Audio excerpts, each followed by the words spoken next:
Hello and welcome back to Vote 07. On this day in 1917, the Russian Revolution began.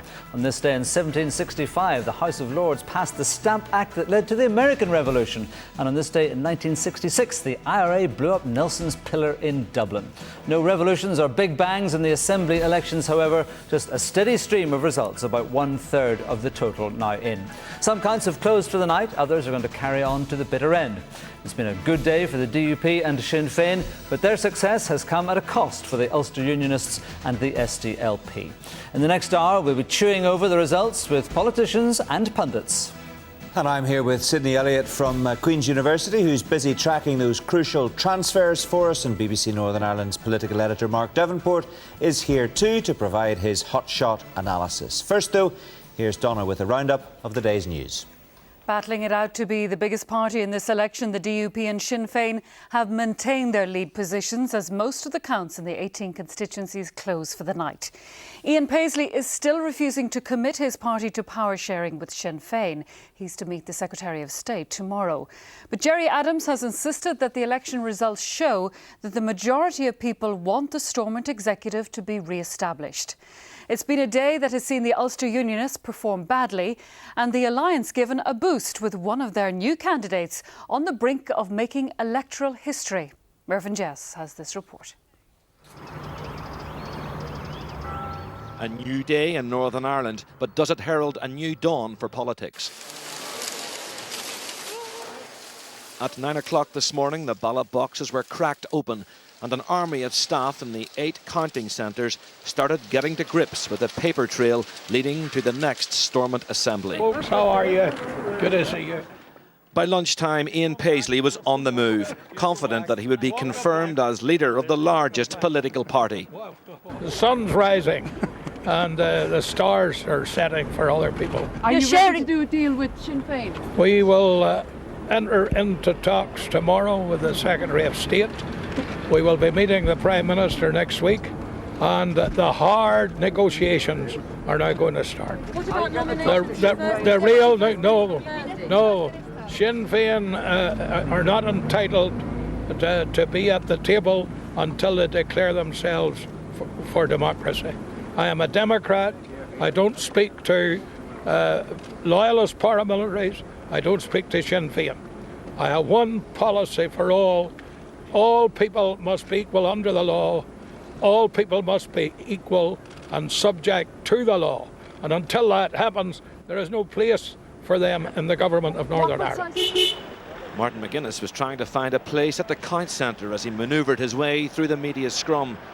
In Belfast, his party president was in buoyant mood as news filtered through of Sinn Féin successes. And he had this message for the DUP. Well, I would like to think that Ian Paisley will use any renewed mandate positively. I keep quoting his remarks at St Andrews when he talked about the future being for our children and grandchildren, and it wasn't exactly what Bobby Sands said, but Bobby did say that that our revenge will be the laughter of our children. So I think that's what the future is about, and I would like to think that Ian Paisley will use that vote in a very, very positive way.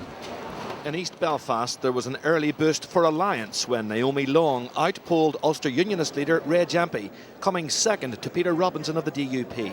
The people in East Belfast certainly want people who are not just able to work for them on the ground, which we have been doing for the last 3 years consistently, but who are also able to change things like laws and legislation. And unless we have the Assembly up and running, that will not happen. I think all of us have a huge responsibility as elected representatives to do the job we've been elected to do. And I think that requires the DUP to actually just gird up and get on with it. The Ulster Unionist vote has taken a bit of a battering, but the leader appeared pragmatic, even with the party polling poorly. My objective is to see an administration formed. I believe it will be formed. The DUP ultimately will huff and puff, but ultimately they're going to have to do this business. Okay. The Ulster Unionist Party will be part of that administration, and we will do everything in our power to see that it works and that the normal politics, which I believe most people want, are delivered.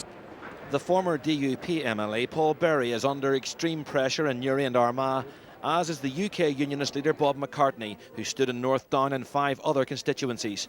Diane Dodds of the DUP is also struggling to retain her seat in West Belfast. and the former Sinn Féin member Davy Hyland, who stood as an independent this time, has found himself among the losers. Anna Lowe of the Alliance Party looks set to make electoral history. If she wins in South Belfast, she'll be the first Chinese person ever returned to a parliament in the UK. The counting staff have been licking their fingers all day as they've flicked through the thousands of ballot papers. But the system may be in for a shake-up. I think in the 21st century we have to be thinking very seriously about whether counting ballot papers manually and taking, in some cases, nearly 2 days to do it is the right way forward. So what do the voters think of the election so far? Everybody who was 18 was sort of very excited about it, you know, who are you going to vote for, what are you going to do, and will it make a difference? And I think that was the big thing for the new voters this year. Are we going to make the difference to Northern Ireland with power sharing and everything that's coming through? Well, I am actually fed up with our politicians. This is their last chance, and I just feel they have got the mandate now, they have got the votes, and congratulations to all yous who have been elected into this, and to go to Stormont to work for the people of Northern Ireland, and it's time you've got together and work for the people of Northern Ireland. One politician who won't be able to do that is Billy Bell, a long-standing elected representative who tonight lost his seat. I have always had a life outside politics, and I'll be continuing on that. And as far as politics are concerned, I think I'll just be like some of the John Wayne and some of the old films and ride into the sunset. To the victors, the spoils. It's been a long day, especially if you're not on the winning side. And at this stage, the only sure thing is that the counting will resume again in the morning. Mervyn Jess, BBC Newsline. Jerry McGeough, an independent candidate in Fermanagh and South Tyrone, is one of 2 men arrested by detectives investigating the attempted murder of a soldier more than 25 years ago. Helen Jones reports. Jerry McGeough, seen here on the right while canvassing for the Assembly election, was arrested in a car park in Omagh.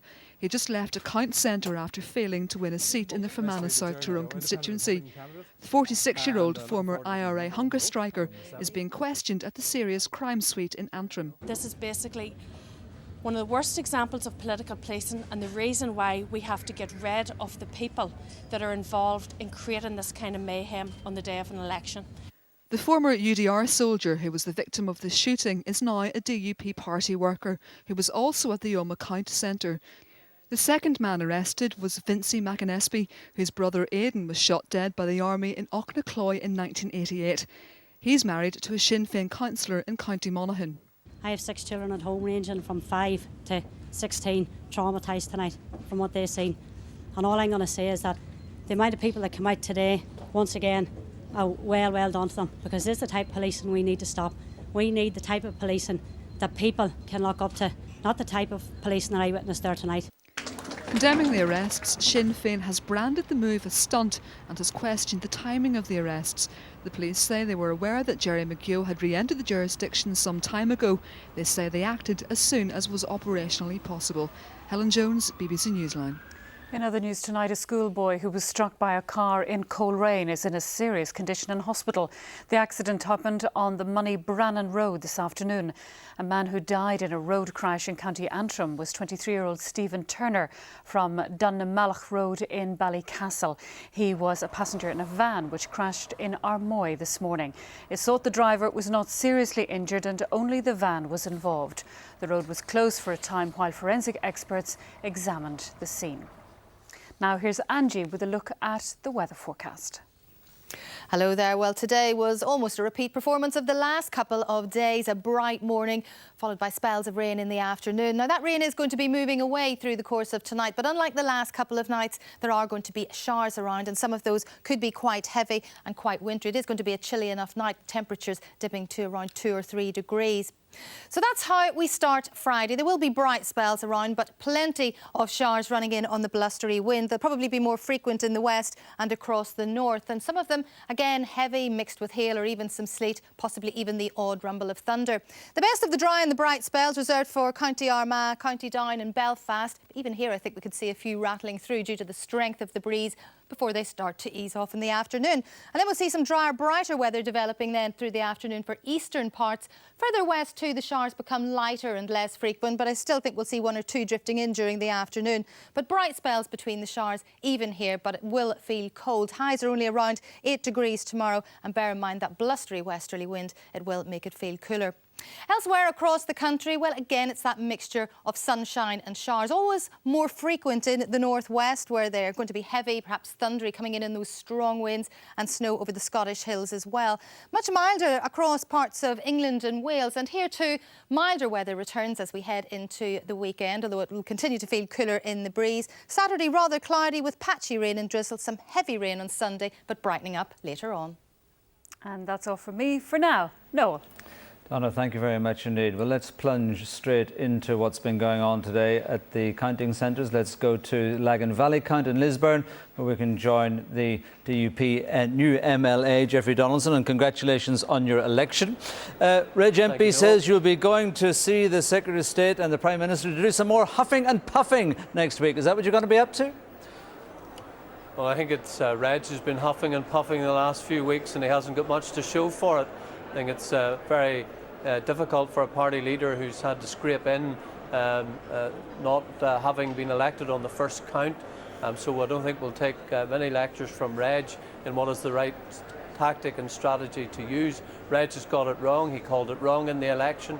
He gave up. He simply said we'll go into government on the 26th of March, come what may. That isn't the way to go about negotiation. You don't give away your leverage before you get to the table, as Reg has done. What you do is make clear that what is required is delivery. And what we need now is delivery from Sinn Féin. And we've just heard Michelle Gildernew once again talk about political policing. What does she mean by that? After all, if someone is guilty of a crime, then it is right that the police should investigate that crime. It is right that they should pursue the matter. Sinn Féin for years have been going on about deaths that occurred 20, 30 years ago. They want police officers and soldiers brought before the courts. They want inquiries costing millions of pounds. But why shouldn't the innocent victims have justice as well? Why shouldn't people like Councillor Sammy Brush, a UDR soldier shot in County Tyrone, have the right to see those who tried to murder him brought to justice? Michelle Gildernew can't have it both ways. This is not a picks and mix agenda. So either Sinn Féin fully support police or they don't. Ian Paisley's talking about hard negotiations with the government, the Secretary of State and the Prime Minister. What form are they going to take? What are you going to be asking for?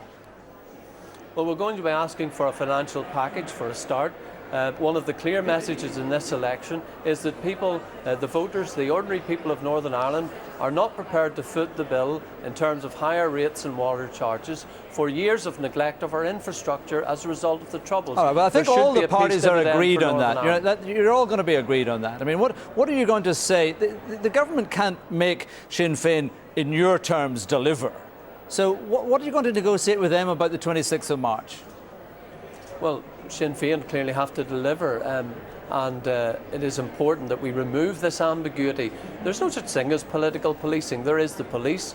It is their job to uphold the rule of law. It will be the job of a new government in Northern Ireland to make that law. And we need to know that all parties that are in that government are prepared to support those whose job it is to uphold the rule of law. But how can you negotiate that with the Secretary of State and the Prime Minister? That's between you and Sinn Féin. That is a matter for Sinn Féin to deliver on. What we will be talking to the government about is what they need to deliver on. And one of the things they need to deliver on, Noel, is a requirement that if in the future Sinn Féin default on their commitment to democracy and the rule of law, that there is an effective means of dealing with that situation, that we don't go back to the bad old days of where one partner in government is in default, the rest of us get punished, we all get taken out of government. That wouldn't be right. We need to know that in circumstances where Sinn Féin default in the future, if that happens, then there is a guarantee from the government that they will take effective action to deal with such a situation and enable the rest of us to get on with the job of governing Northern Ireland. So there are real issues that the government need to address for us in addition to the financial package. Well, if Gordon Brown says to you, well, you can have 100 billion instead of 50 billion, will that make Sinn Féin seem more attractive? Well, it's not a matter of linking the financial package to Sinn Féin's position. They are two distinct, separate issues that need to be resolved. One is about ensuring that the Assembly has the means to address the bread and butter issues that I and many other candidates heard about on the doorsteps: health, education, roads, housing, all matters that we need to deal with. That's the financial package. And the other issue is ensuring that we get long-term, stable government, that we don't return to stop-and-go devolution, where we're in one day and the next day somebody defaults and we're all out again. We need to be sure that this time it is for real, that Sinn Féin mean what they say and say what they mean when it comes to supporting democracy, the police and the rule of law. Jeffrey Donaldson, thank you very much indeed. We can go to our Foyle Centre, and our Foyle Studios now, where Mitchell McLaughlin joins us. You're in Antrim, of course, now, a new MLA in South Antrim, but you will have to get used to that journey, won't you? Well, I have been travelling back and forward to Belfast for some considerable years, Noel, as you will know. OK, Jeffrey Donaldson is going to be talking to the government about getting some kind of exclusion mechanism set up, not just for you, but for any party which might renege or fail to live up to its commitments. What do you say to that? I would say get real. The governments have made it clear that there is no obstacle whatsoever in the way of forming the power sharing executive. There will be no negotiation with the governments unless all the parties are agreed that there's going to be a power sharing executive, and the alternative is clear. Whether it is by the 26th of March, whether it is a stop-go approach by the DUP, at any time in the future, if they walk away, the government should make it clear that it's going to be a partnership arrangement between the British and the Irish governments. Well, what about this distinction that you keep making between civic and political policing? I mean, policing is policing. Well, perhaps in a whole lot of societies, but certainly not in the north, and no one can gainsay the history of policing and bad policing in this state. And when we made it clear that the PSNI have some work to do to gain the confidence of nationalists, you know, I wish that they had paid attention to what we're saying, because today's example of political policing is of no assistance whatsoever. Well, we have to be very careful. A man is helping police with their inquiries. The police are fully entitled to investigate serious crime. Yes, why is that political? Yes, on the day of an election, you think that was really good timing? They say they did it whenever it was operationally right. Yeah, of course they would. But that still doesn't make it political policing if it's investigating serious crime. Well, go into any community within the nationalist community who understand from bitter experience all about political policing, and you'll get a different opinion of it. Well, why do you think, if it was so clearly political policing in your terms, why do you think they would do such a thing and give you such ammunition? Well, the headlines might feature on Jerry McGeough, but Vincent McInnesby has been living in the same house for the past number of years, quite considerable number of years, has been living openly. And the PSNI choose today to arrest him in a high-profile raid, which actually outraged hundreds of the local nationalist population.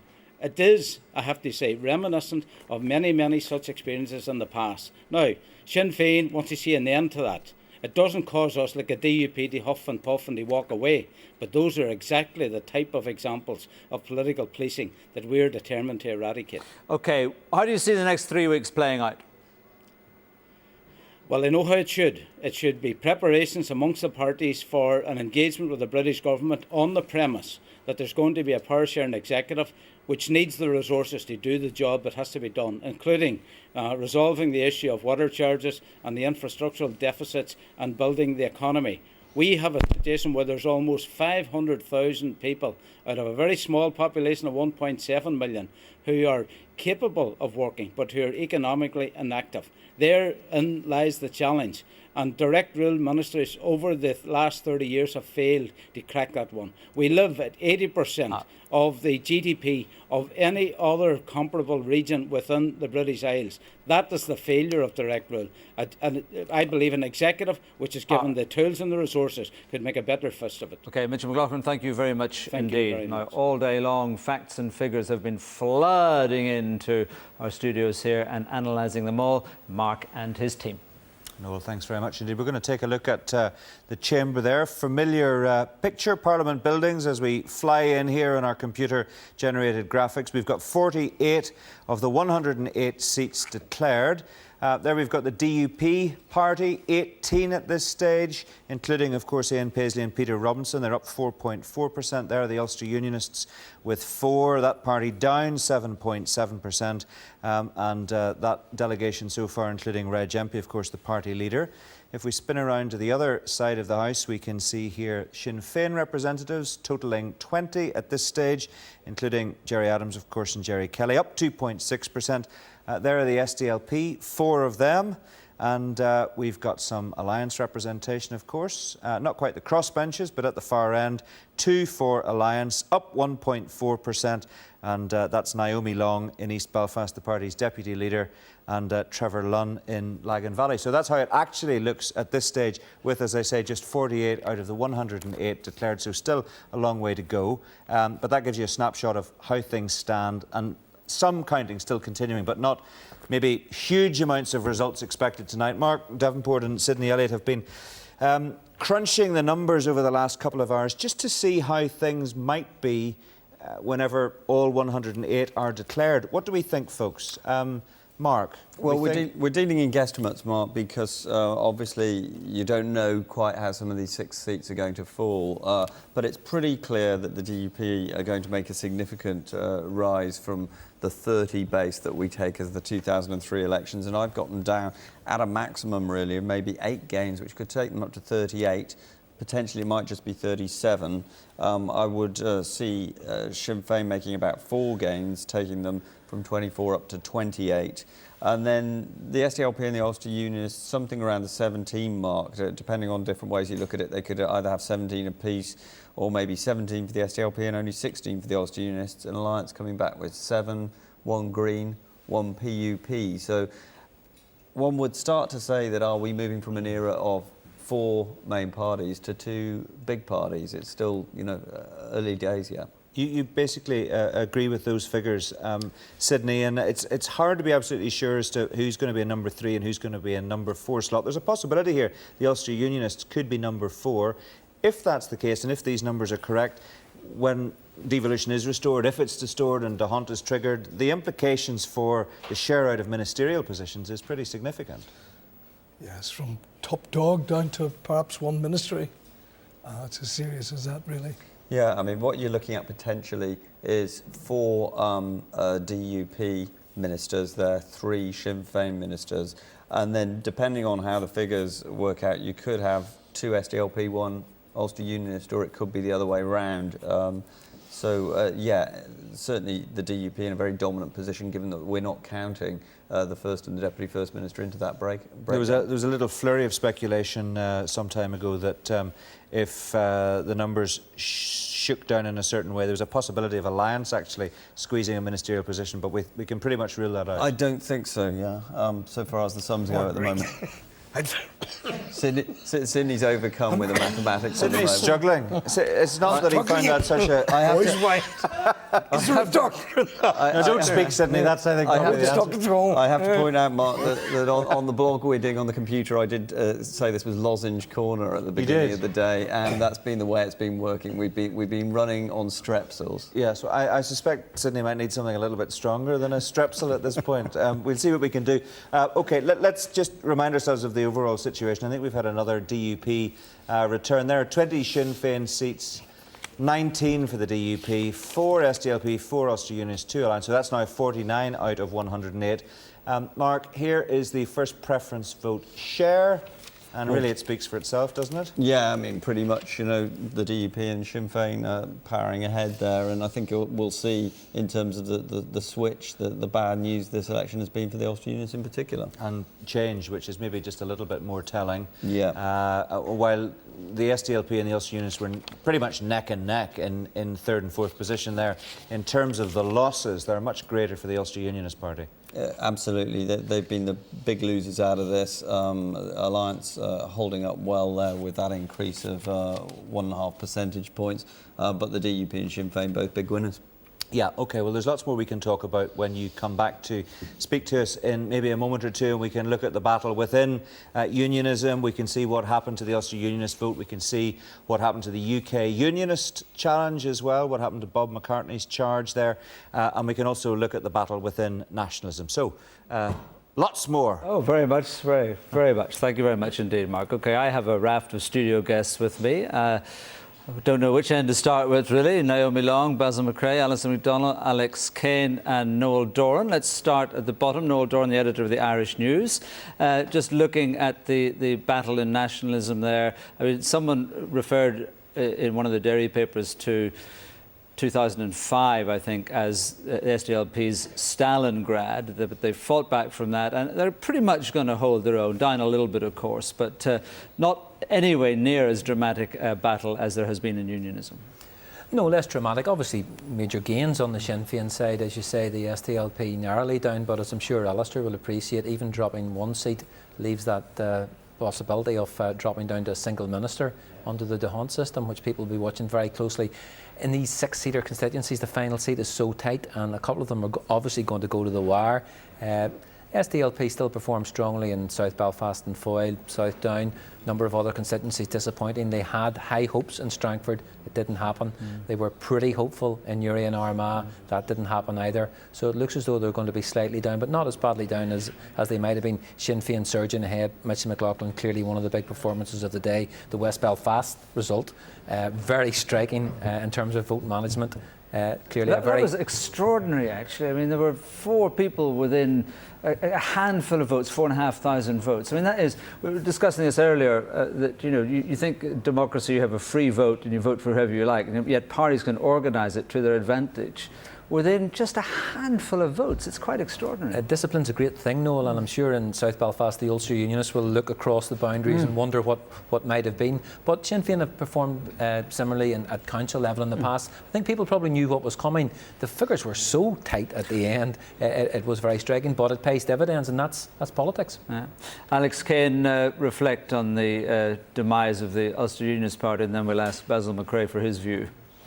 I think the odd thing about this election is that the Ulster Unionist Party in some senses didn't see it coming, because from the internal point of view it had been a good campaign, it had been a gaff-free campaign, there had been no hostages to fortune. So good these days means just not screwing it up. I think what the difficulty the Ulster Unionist Party had was voter management, and Noel's right, every other party seems to have nailed that down. The Ulster Unionist Party, I think, had 2 major problems. They overfielded candidates in at least 7 constituencies, and they found it very difficult with some of those candidates to actually agree among themselves about 1, 2, 3, and the consequences of that are seen, I think, in this result. Oh, Basil, oh, woe is you. Yes, Noel. Not personally, of course, but the party's in a pretty pickle, isn't it? Well, I take it fairly personally, actually, Noel. There's a lot of people worked very hard over the last 4 or 5 weeks, really went out to try and do their best for the people. I'm quite interested to hear what Alex says there about voter management. The problem for us is actually not voter management, it is that decline in the vote. We were down 7%, and the real issue comes down is why on earth would you vote Ulster Unionist? And we have to come out and give the people a reason. Do you have an answer to that question? Well, it's a bit late now, but I mean, run it past us anyway. Well, I have an answer, but the question is whether you're looking in the short term or the long term. The thing that I'm very interested to see is we are going to have a very intense period of negotiation over the next 30 days or so. And whenever people talk to me about negotiation, and I heard it with Jeffrey Donaldson there earlier on, is what are you going to give in return for what it is that you're asking? You put the pressure to Jeffrey and said, OK, Jeffrey, if we have 100 million or 100 billion, will that be enough? Well, I don't know what it is that the DUP are going to surrender to get the deal. But there will be a deal. They will go in on the 26th, and then we're going to see, can Northern Ireland govern itself? Can the DUP and Sinn Féin work together? That's the big question. Alison McDonnell, do you think they can? A battle a day, both Peter Robinson and Jerry Adams describe it as. The landscape has changed, and I think it's fairly obvious the political landscape here has changed, because certainly throughout the election there's a very strong concern, and people moved away from the more traditional political interests, and we were getting it about rates, about water rates, about affordable housing and all the rest. And I think that while people have given the DUP and Sinn Féin the benefit of the doubt, in order they were huffing and puffing and looking for their mandates to be reinforced so that they would deliver the final deal. They've got the mandates now, let them deliver the final deal, but I think people out there will be very angry very, very angry if we continue with the round and round the Mulberry Bush style of politics. We cannot afford to have the DUP blaming the government and Sinn Féin blaming the government and the DUP. And but all the signs are that's the way it's going to be. Well, if that's the way it's going to be, I think it will be unstable. I think we'll be back with another election. And I think people will then have to turn back to the SDLP and to the Ulster Unionist Party to provide stability. Naomi Long, a good performance, very good performance for you personally, a good performance for the party. You may end up one seat, very, very possibly 2 seats, but it's still not exactly a move to the middle ground, if you like, is it? Well, I think what we've seen in places like East Belfast is that it has been, because where people previously, I think, had lent their votes to the Ulster Unionist Party and to some degree had cushioned them from the blow from the DUP, I don't think people saw that there was any merit in that this time, and I think people then returned, if you like, to their natural home and voted Alliance, which is what they wanted to do in the past. So I think people don't actually believe that voting SDLP and Ulster Unionists would necessarily deliver. I think they learned that lesson actually during the first Assembly when it didn't deliver. So I think what they're looking for is a clear alternative, and I think we're presenting that to them. We had an opportunity to get our message out. I think we did that effectively, and we sold our message well to people. But you're holding your own plus a little. Yes. I mean, as I say, it's not exactly people saying, oh, we really need what the Alliance Party's offering. To be fair, Noel, there are people at this table who would be happy to hold their own plus a little tonight. Absolutely. So I'm quite happy with that. We're also, in fairness, making gains, and we're also gaining ground in other places where potentially we could gain in council seats. So we're looking to expand our base as well, and that's a positive thing that we've seen coming out of this election. But in the short term, we've got 3 weeks until we're supposed to be in government. I mean, what do you think is the prospect for those weeks and for post 26th of March? Well, we have been very clear all along that we're sceptical that the DUP and Sinn Féin, not talking to each other today, will be able to run the government in 3 weeks' time effectively together. However, what we want to see, and what people were saying on the doorsteps, regardless of whether they were voting DUP or Alliance or for any other party, they were saying we want to see the Assembly up and running. I disagree, I have to say, with Alistair in that I don't believe it will come back to another election, because I don't think the electorate will sustain that. I think people want to see people actually deliver the Assembly, and I think people are going to have to move on and resolve their differences in the Assembly rather than before they go into the Assembly. Someone told me 39 elections since 1974, not counting local government by-elections. Surely not another one.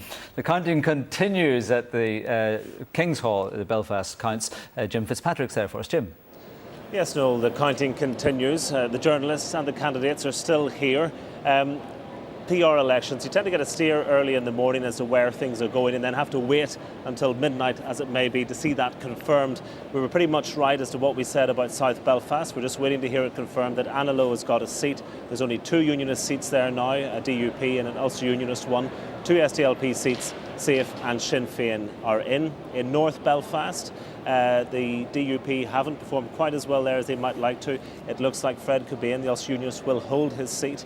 And the big story is, of course, in West Belfast, where Sinn Féin are likely to pull those 5 seats. But in East Belfast, the story may be one of better DUP vote management, but also that the PUP have retained the seat that was held by David Irvine, and Dawn Purvis looks likely to take that very soon, and she's with me now. Dawn, a smile on your face from much earlier on today. Yes. It looks pretty certain that you will be taking this seat sooner or later. Yes, it's looking very much like that.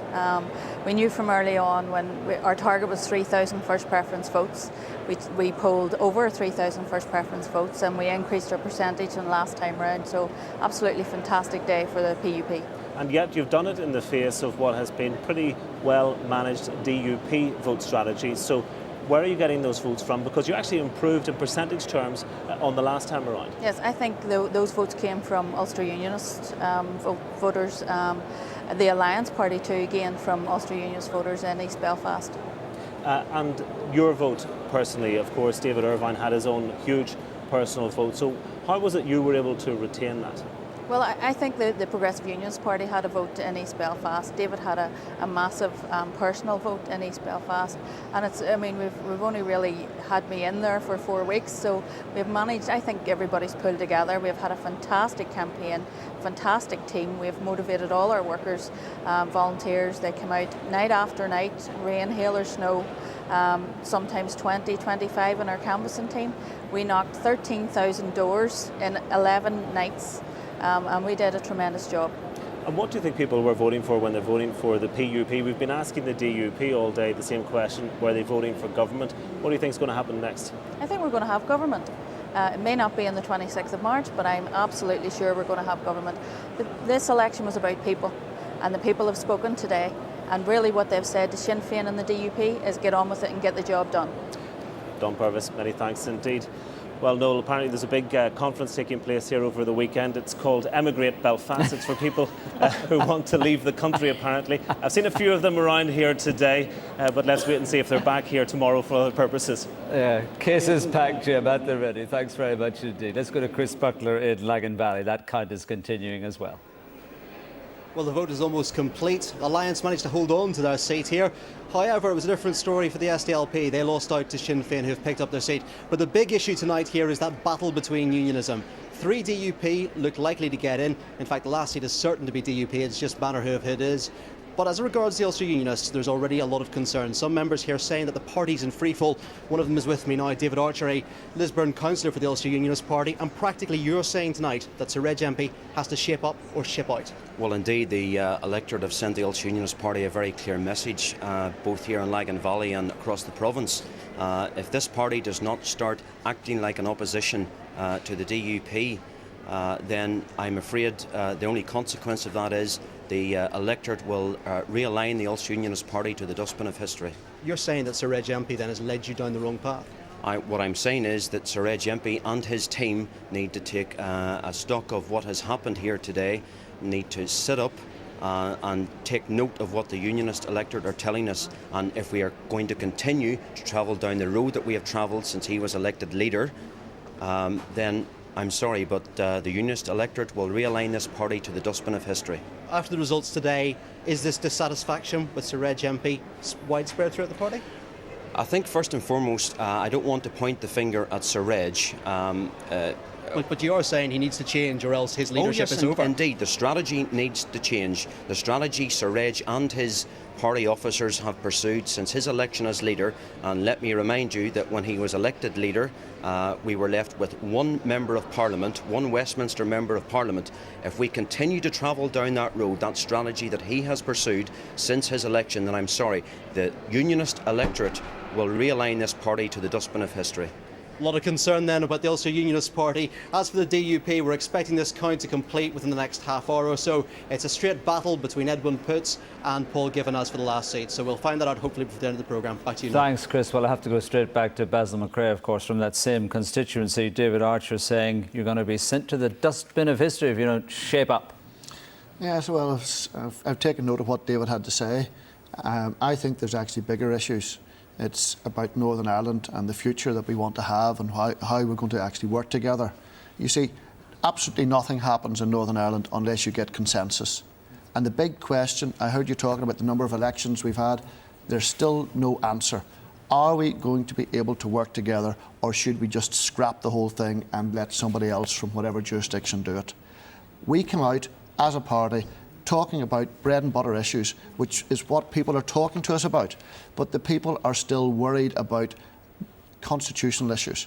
The big issue... You seem to ignore that. I mean, your manifesto was the most un-Northern Ireland-like manifesto I've ever seen in 30 years. I mean, normal politics was the order of the day, but people didn't want it. Well, we took the view that the constitutional issue was sorted, that we've got all of the legislative safeguards that we need. We understand that the population, the electorate, do not agree with us. This is an issue that we've got to go along with. It's a bit of a problem for a political party, isn't it? It is, and sometimes when you come along and you try and show some leadership, then you get yourself out of sync with things. Now, we do have to listen, we do have to get our communication strategy right with the people, but the answer will come back. I do believe that at the end of the day, we will need the Ulster Unionist Party at the centre of government for Northern Ireland to flourish. OK, there was a little shiver went around the table when I think we flashed up that Nelson McCausland had been eliminated for the DUP in North Belfast. That has not happened. I'm sorry, that was a mistake. So you can all relax, everyone. Alison MacDonald, just to return to well, I mean, your party's obviously not in free fall, but I mean, do you understand where Basil McRae is coming from in terms of the leadership that they've been offering? Well, I can understand from the official unionist perspective, also unionist perspective, but I mean, we are certainly not in free fall. No. We have slipped a little bit, largely because the two governments, and mainly the British government, have talked up. They modified the arrangement whereby the First Minister was selected, and what has happened is the DUP and Sinn Féin have been in a competition. The DUP said, if you don't give us the votes, Sinn Féin's going to take over. Sinn Féin said, if you give us the votes, we will take over as First Minister, etc., and it's been hyped up. And the main and you let them renegotiate that. Well, we objected to some of the mistakes that were being made at St Andrews, and we did our best across a whole range of things. But the government were hell bent, if I could use the expression, on placating the problem parties. They were intent on taking them inside the tent and having them and cuddling up to them. And the reality is that's how today's results, that's how the DUP have advanced today. They've got lots of favours at various levels. That's how Sinn Féin. And at the end of the day, they may advance as individual parties, but the public are the losers, because I would go back to what Basil's saying, we're looking for consensus here. Somebody has to build the consensus. And we have been working on that. We feel we have made a major contribution to that. And I believe still that the SDLP will still be needed there in terms of providing leadership and providing some sort of forward perspective and providing an input that will take the account of everybody's interest into account, because the reality is I don't see the DUP or Sinn Féin or a DUP Sinn Féin coalition working. Okay. We'll leave it there for the moment, and we'll go back to where all the figures have been crunched throughout the day. Mark, and a very croaky Sydney. Crookie Sydney's right. Hopefully he will bear up over the next, half an hour that we're on air. Now, let's take a look at Newry and Armagh, which is the first constituency to have returned all 6 MLAs. There's the full result. We'll just whiz through this quite quickly. There was the stage 1. Conor Murphy, Cathal Boylan. Mark, do you want to talk us through this as I'll move it on. You can see here this is redistribution. I mean, this is basically the same again, although there is a change of faces in the sense that we had a couple of outgoing MLAs, Paul Berry and Davy Hyland. Davy Hyland just eliminated there. But essentially, Sinn Féin brought in all their 3. The DUP and the Ulster Unionists brought in 1 each, Danny Kennedy and William Irwin. And then 2 into 1 wouldn't go, so only 1 SDLP winner there, Dominic Bradley, even though they were originally hoping for 2. So there's a full house as far as that constituency is concerned. There's the first preference vote share. The change is perhaps a little bit more telling. Sinn Féin, I think, will be pleased that they at least held on to their own. The reason that they aren't increasing so much is because that independent figure takes care of the various independent Republicans. The DUP down with the loss of Paul Berry, but he hasn't hurt them so much that they actually lost the seat. Right, and there's the quick summary there. Just confirmation of the 6 MLAs returned for Newry and Armagh. No massive change as far as turnout is concerned. We're going to look at some of the Belfast seats here. East Belfast, first of all. Peter Robinson topping that, and Naomi Long doing particularly well, Mark? Yeah, well, I shouldn't be too complimentary about Naomi. If she's in the studio, she might start blushing, but obviously she's built on her result there. Peter Robinson still topping the poll. Reg MP eventually coming in there, meeting the quota.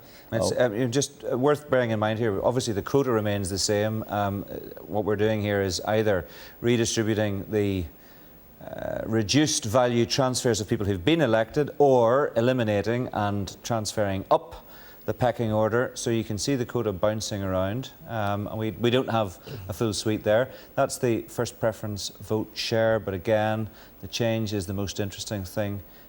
Naomi Long's vote obviously transferring into an almost 10% rise in the Alliance Party vote. And Naomi Long strengthening there, and Michael Copeland, the running mate for Reg MP, in trouble with that Ulster Unionist slide. OK, now let's look at South Belfast, Sydney.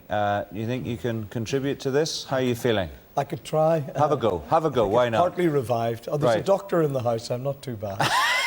Indeed, Alistair MacDonald is still with us over there, so we'll see if he recommends more lozenges or what. But anyway, Jimmy Spratt, Alistair MacDonald, comfortably ahead of the quota there. Yes, indeed. And then the distribution, when it came, those two individuals that were elected. Alex Maskey sitting at the top of the pile there. It's a slow count, South Belfast. It was very slow, and they were warned that they would be in tomorrow to complete it, but there we go. Okay, well, Alex Maskey, there was some suggestion. Several stages there, being eliminations from the bottom before any other further progress. And two things that you notice, the way Alex Maskey's vote's gone up and Anna Lowe's vote's going up. The total share of the vote there, you can see at SDLP, very strong, where the Member of Parliament is there. It does provide an additional boost to the MLAs when they're seeking to contest that. DUP, 22.4. They haven't won the Westminster seat, but in a sense are strengthening. Ulster Unionists diminishing, 18.4. Sinn Féin with 13.2%. A bit of a revival over 2005 in that case. An alliance with a very strong vote, reviving the vote that they had previously in that constituency. I remember for a long time this was a safe Ulster Unionist Westminster seat, and look at the slide there in that vote. Down nearly 9%. Okay, well that's South Belfast. There's still a number of MLAs to be returned there, as we know, and as we heard, the 4 Belfast counts are going to continue into the wee small hours, however long it takes. They don't want to come back tomorrow. They're going to do it all tonight, and it might take some time. This is West Belfast. This is really an example in vote management. Jerry Adams getting over the quota reasonably well, but managing his vote down so that he could start bringing in all these running mates. Look at this, the transfers are all staying within that green pile, and Sinn Féin's intention is to try and take 5 of the seats here and to effectively exclude Diane Dodds from the game. They seem to be on track for it at the moment because Diane Dodds, although she's above Alex Atwood in that pile, he can count on Margaret Walsh's votes, his running mate, to bring him home. Yeah, and Diane Dodds isn't really going to have much hope of getting too many transfers from anywhere else because, of course, the Ulster Unionist candidate, when presumably he's eliminated, isn't going to have an awful lot to transfer to Diane Dodds. So only 2 returned in West Belfast. That's an impressive Sinn Féin performance. Sydney? Very, very much so. Almost 70% of the vote.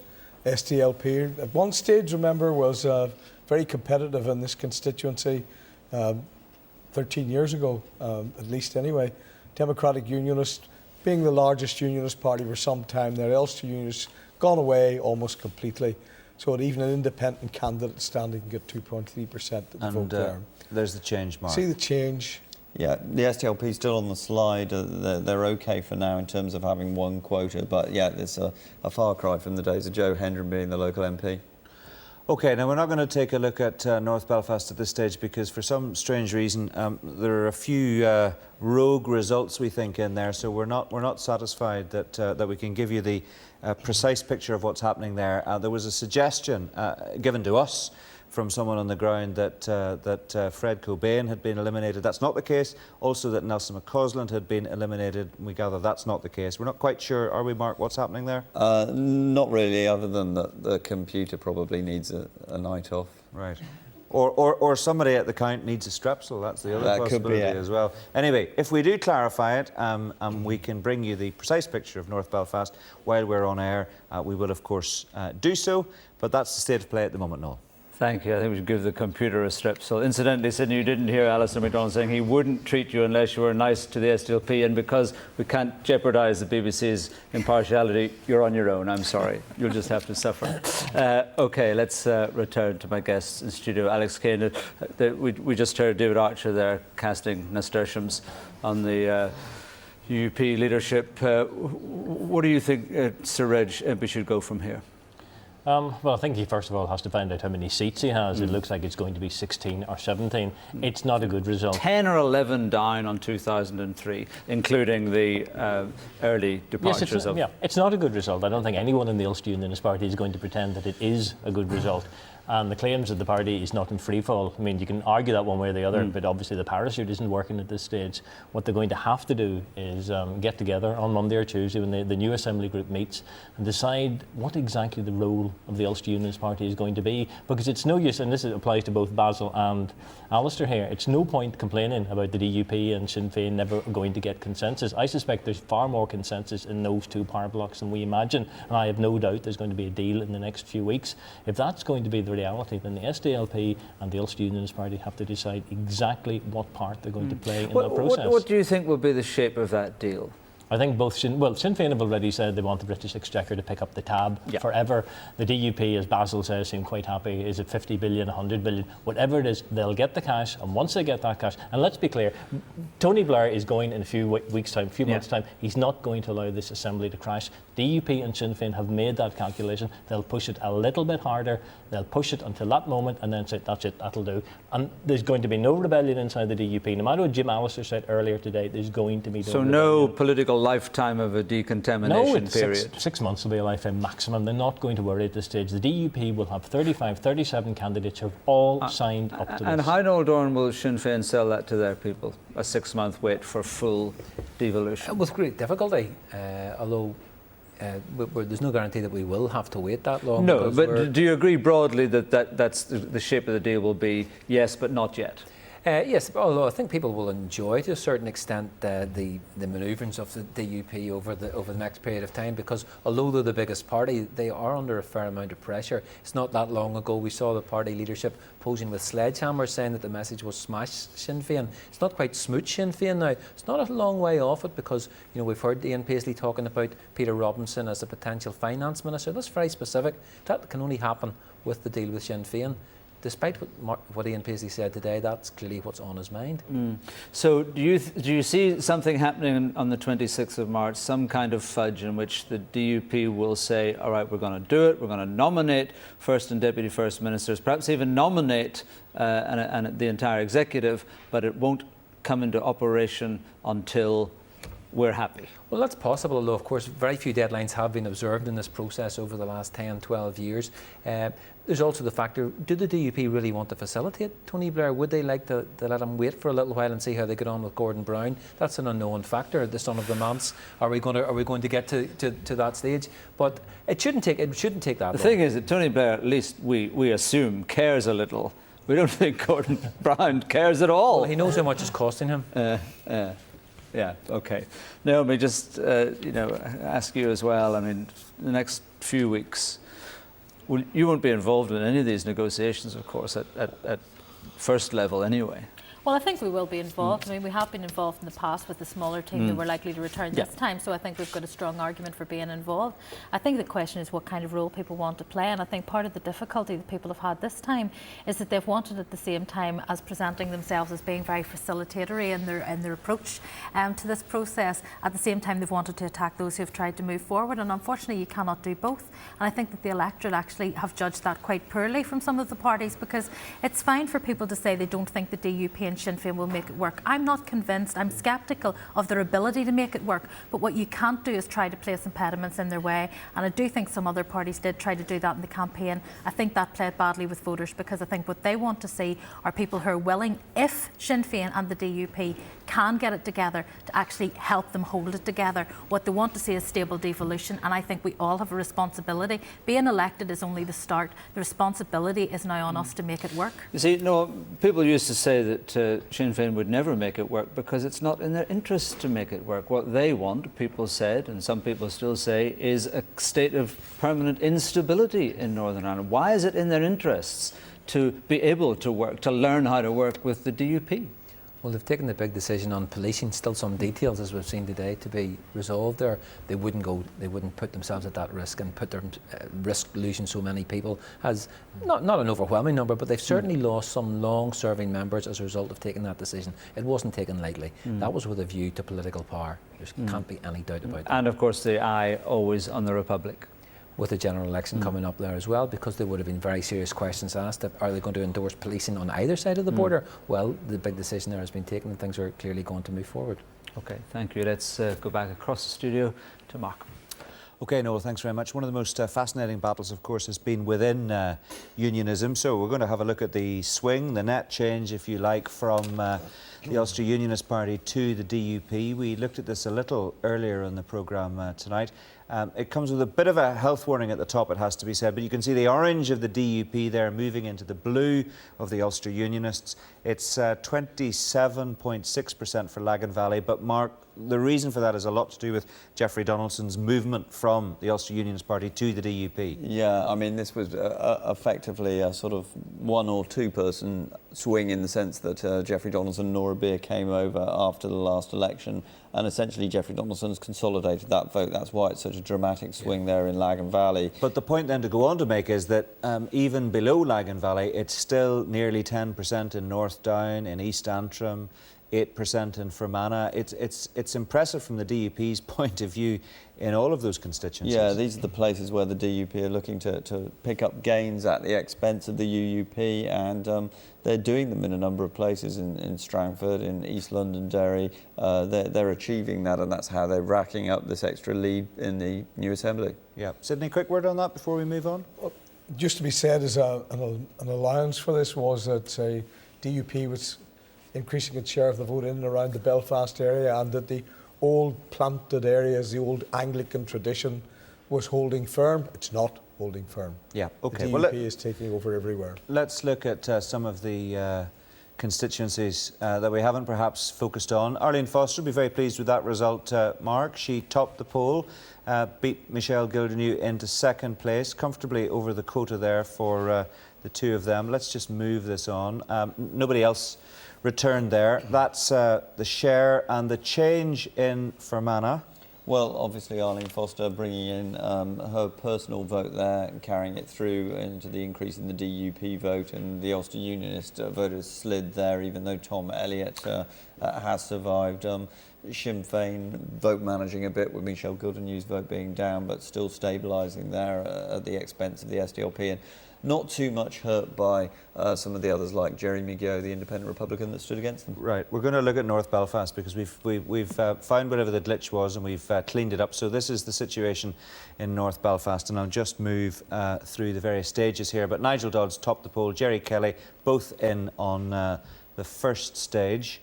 And you can see the pack shuffling here. Mark, do you want to talk us through? Well, yes. Jerry Kelly has successfully, I think, brought in his running mate, the Belfast councillor, Carol Keelan. Yeah. And then Fred Cobain is up there, but he's still, I think, at the moment in a battle to hold on. People are saying that he should hold on, but he'll be run fairly close by William Humphrey. Nelson McCausland, I would expect to come through, and I would expect Alban McGuinness to come through. Pat Convery's now, I think, being eliminated. Well, you can see just the pack shuffling as we move through that. I mean, it's a very good example, and we can look at this in more detail maybe tomorrow when the result is completed as to precisely whose transfers brought who home.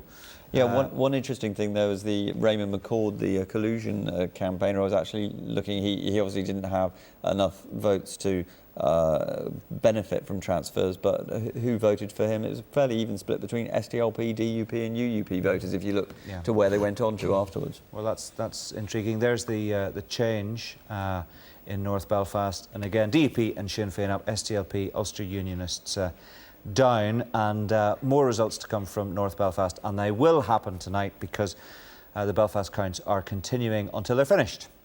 No stamina, those Belfast people. They can't carry on until tomorrow. OK, let's go to Martin Cassidy, who's going to tell us what's happening in South Down. Martin. Well, slowly but surely, Noel, we're reeling them in here. So far, we've got three members elected: Katrina Ruan of Sinn Féin and Willie Clark of Sinn Féin, and also Margaret Ritchie of the SDLP. Now we're expecting another three candidates to be declared very soon indeed, and really there's no mystery about who's going to make the Assembly from the rest of the candidates. Jim Wells of the DUP is very close with more than 6,200 votes. John McAllister of the Ulster Unionist Party, he was a worried man this morning. He of course replacing Dermot Nesbitt in this election, but he looks close as well. And PJ Bradley of the SDLP, we expect those three candidates to be elected very shortly indeed. OK, Martin, thank you very much indeed. Let's go back to Jim at the King's Hall in Belfast. Some news for us, Jim? Yes, Noel, no great surprise. Some clapping behind me here just a few moments ago. Alliance have taken the seat in South Belfast. Anna Lowe is actually the third candidate elected there now in South Belfast. The DUP were after two seats there. They haven't got it, and I can tell you there are a lot of glum faces around this evening and some internal party inquiries as to why their vote management went so badly wrong. But an inspired choice of candidate by the Alliance, and they should be very happy with that. Thank you. Let's go straight to Naomi Long on that one. Anna Lowe, quite a catch. Absolutely, and I'm absolutely thrilled. I just wish I was there to wish Anna and congratulate her in person. But I mean, I think, yes, Anna was a fantastic candidate, but I also have to pay tribute to the councillors who have worked that area consistently in the last number of years. People like Tom Meakin, Maura Hendren, Sarah Duncan, Geraldine Rice, who have all played their part in the success today, and we're absolutely thrilled. But to what extent would you put it down to Anna Lowe? Well, it's hard to determine how much of that is to do with a candidate and how much is it to do with hard work. But I always think there has to be an element of hard work in any success. You just don't come up in elections and actually take seats without putting the work in on the ground. And Anna has been part of that team and has been part of that hard work. So I'm absolutely thrilled for her, and I have to congratulate her. A fantastic success, and also I think a historic moment. As far as I'm aware, it's the first time that anyone from a Chinese ethnic background has been elected to a legislature anywhere in the British Isles. Do you feel comfortable about giving her that tag, though? I mean, she's just an Alliance Party person. She's an Alliance Party person, but I think it's an important thing for the Chinese community to have that recognised, and I think that's very important. But for Anna, she's there to represent all the people of South Belfast, and I have no doubt, having watched her over recent weeks, that she's more than capable of doing that excellently. Okay, Alex, Kane, you want to comment on Anna Lowe's election? I think in Anna's case, it reflects what's happening to the Ulster Unionist Party across Northern Ireland. If it was just Anna winning because she was from one ethnic community,